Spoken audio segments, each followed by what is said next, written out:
আপনি কি জানেন জমজম কূপ কি এবং এটি কত বিশাল বড় একটি কুদরত? ইব্রাহিম আলাইহিসসালামের পুত্র ইসমাইল আলাইহিসসালামকে যখন রেখে হাজেরা আলাইহিসসালাম পানির খোঁজে সাফা ও মারওয়াতে দৌড় দিচ্ছিলেন, নিরাশ হয়ে যখন ফিরে আবার আসলেন তখন এসে দেখলেন বিশাল বড় একটি কুদরত। এই মরুভূমির মধ্যে ইসমাইল আলাইহিসসালামের পায়ের কাছাকাছি স্থানে স্বচ্ছ পানির একটি ফোয়ারা প্রবাহিত হচ্ছে।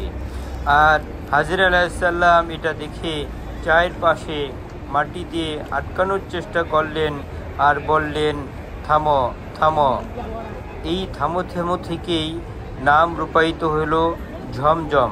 এই কূপের নাম দেওয়া হলো ঝমঝমের কূপ।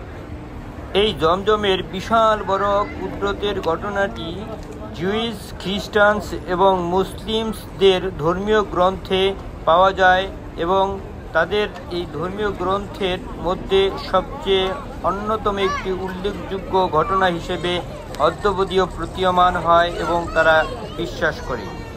এত বড় আশ্চর্যজনক ঘটনা কেউই প্রমাণ করতে পারবে না, বিশ্বাস করতে পারবে না আসলে কোথা থেকে এত বিশাল বড় পানির পরিমাণটা আসে। মাত্র 30 মিটার গভীরতা এই কূপটির মধ্য থেকে প্রতি 1 মিনিটে 1000 লিটার পানি দিচ্ছে এবং 4000 বছর ধরে এই পানির প্রবাহ বিদ্যমান।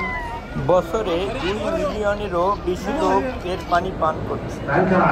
এই পানির মধ্যে এত বেশি মিনারেল যে অল্প পানি পান করলেও ক্ষুধা তৃষ্ণা মিটে যায় এবং অন্য রোগ মুক্তিরও কারণ হয়ে দাঁড়ায়। জমজম পানির ব্যাপারে বলা হয়েছে যে তোমরা এই পানি বেশি বেশি পান করো, কারণ মুনাফিকরাই এই পানি কম পান করে। এই পানি পান করার আগে নিয়তকে ঠিক করে নিতে হবে, কারণ পানি পান করার সময় যার যেরকম নিয়ত থাকবে আল্লাহ তাআলা তার ওরকম নিয়তগুলোকেই পুরো করে দেবে। উল্লেখযোগ্য কয়েকজন সায়েন্টিস্ট এটা প্রমাণ করেছেন যে এই জমজমের কূপের পানিতে ক্যান্সারের নিরাময় রয়েছে এবং কয়েকজন ক্যান্সারের রোগীও এই পানি পান করে ক্যান্সার থেকে মুক্তি লাভ করেছেন। এটা মূলত আল্লাহ তাআলার পক্ষ থেকেই মুসলমান এবং অন্যান্য সবার জন্যই একটি গিফট দুনিয়ার মধ্যে রয়েছে। আল্লাহ তাআলা আমাদেরকে এইখানে যাওয়ার এবং এর কুদরতগুলো দেখার তৌফিক দান করুন। এরকম অজস্র কুদরত আল্লাহ তাআলা মক্কা মদিনায় রেখে দিয়েছেন। সবাই ইনশাআল্লাহ যাওয়ার চেষ্টা করি।